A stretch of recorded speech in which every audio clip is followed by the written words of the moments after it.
You are too old to play games.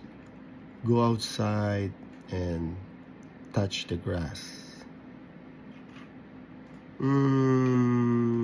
Nothing wrong with playing games. I mean, as long as you balance, and it's also a great way to connect with your friends online, diba? And yeah, it's not only the options. You can always spending time outdoors, diba?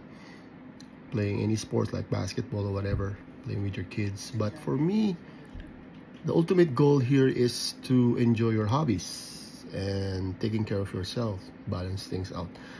Pag ba naglalaro online games, meron bang age limit yan? For example, you're just a kid, so you can play games online or video games. Ganun ba yun? Meron bang limit? Is there any limit for you to be able to play games? Dapat? When you're getting old, 30s, 40s, whatever, 50s, 60s, bawal na ba maglaro? Yeah, like I said, it's just the goal here is to enjoy your hobbies and taking care of yourself as well. Balance. Yun lang. Happy Labor Day.